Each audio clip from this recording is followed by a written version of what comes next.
We have been studying it.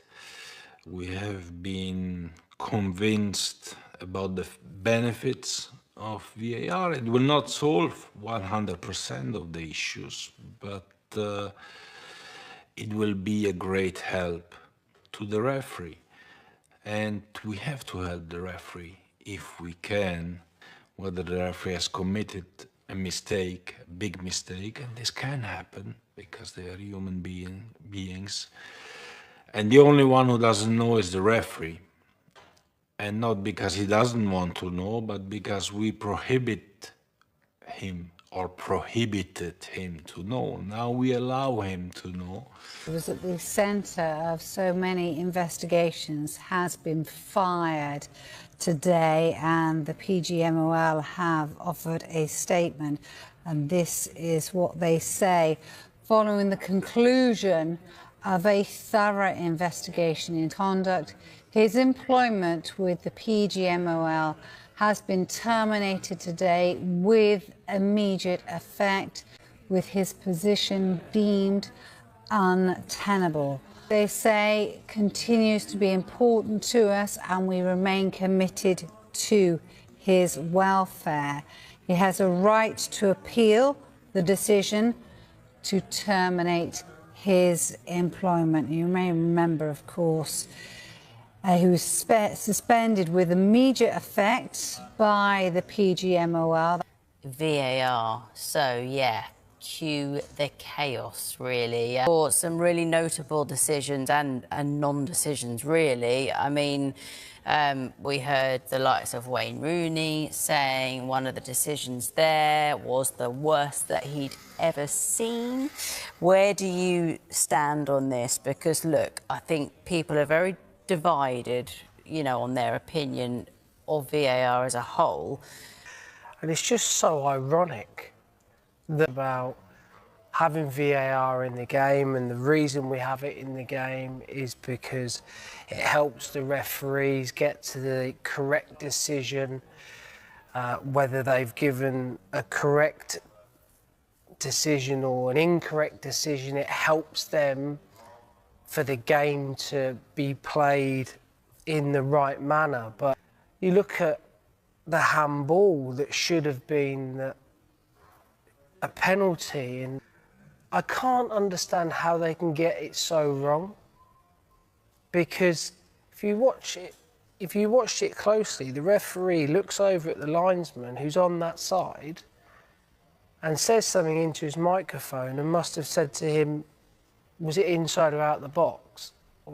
The fallout from the latest officiating controversy in the Premier League has reignited fierce debate about the reliability of video review after a referee reportedly issued an apology following a missed penalty call in Arsenal's clash with Wolverhampton Wanderers.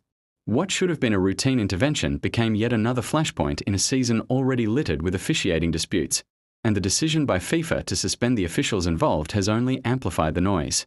For many supporters, especially those of Arsenal, the incident felt less like human error and more like a systemic failure that continues to undermine trust in the very technology designed to eliminate clear mistakes. The moment itself was painfully straightforward. During a tense passage of play against Wolverhampton Wanderers, an apparent foul inside the box went unpunished despite multiple replays suggesting significant contact. Players surrounded the referee, the bench erupted, and viewers at home waited for what has become the ritual pause while the video assistant referee reviewed the footage. Instead of the expected intervention, play continued, leaving Arsenal players visibly stunned and their manager furious on the touchline. Within minutes, social media was flooded with slowed clips, freeze frames, and the now familiar chorus. How was that not given? What makes this episode particularly damaging is the reported acknowledgement afterward.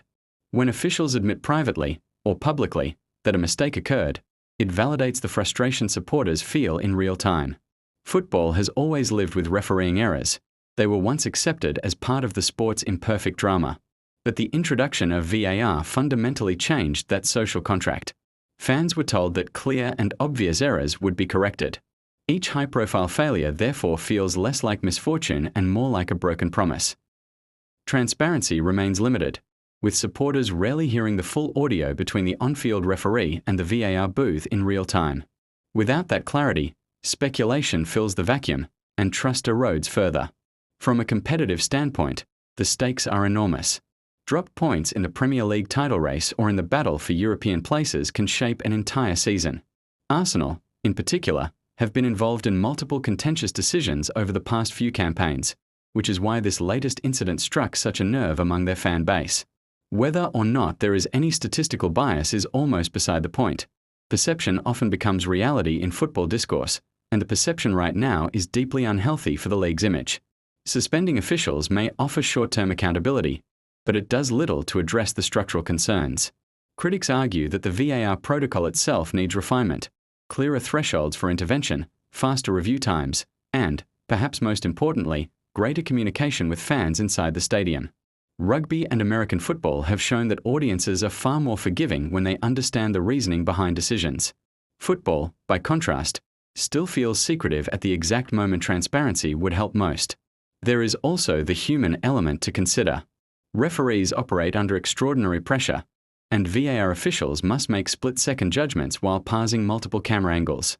Mistakes will never disappear entirely. The real question is whether the current framework minimizes them effectively. Incidents like the Arsenal-Wolves controversy suggest the answer is still no, at least not consistently enough to satisfy stakeholders. For the Premier League, the path forward is clear but not simple. Improve communication, standardize decision-making thresholds, and restore confidence that technology is serving the game rather than complicating it.